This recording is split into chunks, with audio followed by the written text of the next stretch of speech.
Welcome once again to Commander by Danon. Today we are once again looking at a deck owned by my oldest, the one who got me back into Magic. When this commander was printed, we picked them up for the copy of Arcane Signet.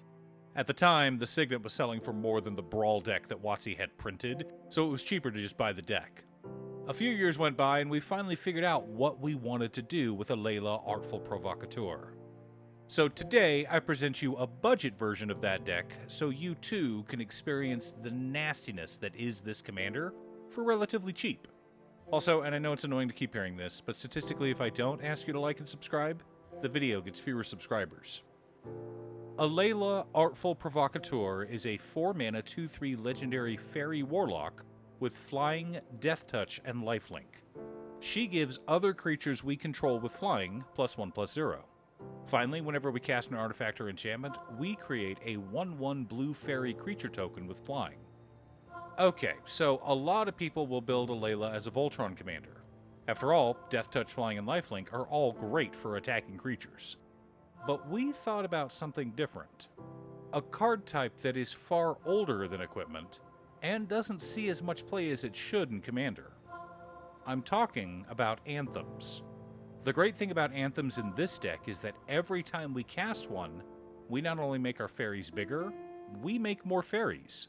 So this deck is entirely Anthems. Oh, and stacks. Gotta slow down our opponents somehow, right? But before we get to our deck list, a quick word from our sponsor, MythAtom. The folks at MythAtom were kind enough to send me some new toys. If you've ever thought, I need more Infect in my life, I want my opponents to know that Elesh Norn is coming for them. But not to hurt them, of course, to perfect them. All must be made into the image of the great Lord Yawgmoth. Then do I have the dice for you. These dice are made of stone and are absolutely gorgeous. Be sure to use code Danon for a 10% discount. Link down below. In order to build a functional commander deck, you need lots of different pieces, which is why I try to rely on my handy-dandy checklist. 50 mana sources, usually split between 37 lands and 13 pieces of ramp, 10 pieces of card advantage, 8 to 10 pieces of spot removal, 2 to 3 board wipes, 2 pieces of graveyard hate, and 1 sudden I win card. Oh, one more quick announcement before we get started. I'm streaming on Gaming with Danon as well as Twitch. Sometimes I'm building Commander decks, other times I'm playing Final Fantasy XIV, but you're always welcome to pop in and talk about Commander. Honestly, about half my streams are talking about manga, anime, or Commander. Our land base consists of Command Tower, Exotic Orchard, Arcane Sanctum, Glacial Fortress, Drowned Catacomb, Isolated Chapel, Prairie Stream, Tainted Isle, Tainted Field, Adarkar Wastes, Underground River, Caves of Koilos, Port Town, Choked Estuary, Shine Shadow Snarl, Temple of Enlightenment, Temple of Deceit, Temple of Silence, Azorius Chancery, Dimir Aqueduct, Orzhov Basilica, Bajuka Bog, Myriad Landscape, Evolving Wilds, Terramorphic Expanse, 4 Plains, 4 Islands, and 4 Swamps. A nice budget-friendly land base. For mana ramp, we're running Soul Ring, Arcane Signet, Talisman of Progress, Talisman of Dominance, Talisman of Hierarchy, Azorius Signet, Dimir Signet, Orzhov Signet, Mind Stone, Felwar Stone, Inquisitive Glimmer, Solemn Simulacrum, and Chromatic Lantern. Mostly mana rocks, as is appropriate for our color identity and budget. Our card advantage package consists of Bident of Thassa, Baleful Strix, Idol of Oblivion, Reconnaissance Mission, Phyrexian Arena, Coastal Piracy, Harmonized Crescendo, Windfall, Enduring Curiosity, and Pull from Tomorrow. Wanted to stay on theme, so you'll note that almost all of our card advantage package consists of enchantments or artifacts.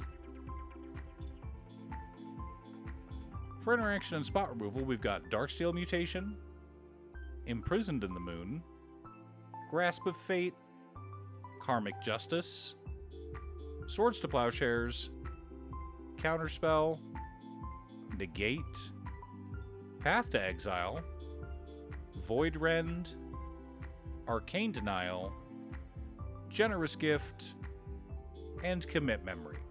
Wanted to mostly run enchantments and artifacts for spot removal, but a few counterspells are never a bad idea. Our board wipes consist of Doomwake Giant, Damn, and Supreme Verdict. Lots of ways to reset the board as needed. The core of our deck consists of Renewed Solidarity, Glorious Anthem, Inspiring Leader, Etchings of the Chosen, Favorable Winds, Boon of the Spirit Realm, Rally the Ranks, Spear of Heliod, Radiant Destiny, Swiftfoot Boots, Fungal Fortitude, Kaya's Ghost Form, Unhallowed Pact, Intangible Virtue, and All That Glitters. One of ways to protect our commander in addition to making our fairies bigger. Now, to stax our opponents out of existence, we've got Rule of Law, Blind Obedience, Propaganda, Eidolon of Rhetoric, Grafdigger's Cage, God Pharaoh's Statue, Rest in Peace, Painful Quandary, and Arcane Laboratory. Lots of ways to ensure the game goes on as long as we decide it should. Now that we have our deck list, let's compare it to our checklist. 51 mana sources split between 38 lands and 13 pieces of ramp. A bit higher than usual, but ideally we're casting as many enchantments and artifacts as we can every turn in order to build our Court of Fairies. 10 pieces of card advantage, 12 pieces of interaction, 3 board wipes, 4 pieces of graveyard hate in Rest in Peace, Grafdigger's Cage, Commit Memory, and Bachuka Bog. No sudden I win cards, but lots of value. Though, if I had to pick one, it would probably be God Pharaoh's Statue. I've seen games come to a complete halt when this spell hits the table. No one wants to pay 4 mana for a counterspell, but now they have to. And have you seen the look on someone's face when they have to pay 2 mana for a Fierce Guardianship? Delightful. At the end of the day, we're a Bracket 2 deck.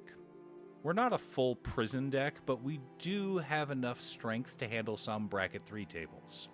But if you're wanting to get nasty and budget isn't a concern, I recommend the combo of Decree of Silence and Solemnity. This basically shuts down games completely. All spells cast by your opponents are countered from here until the cows come home. Next up, some slightly stronger Anthem effects in Flowering of the White Tree, Coat of Arms, and Elishnorn Grand Cenobite. I know that Elishnorn isn't an enchantment or an artifact, but she's good enough to just be included. Just not in a budget build. Also, Ghostly Prison really does need a reprint. It's almost $10 for Sheldon's sake. Do you have an Alela Artful Provocateur commander deck? What's your secret deck? Leave a comment below. Thanks for tuning in.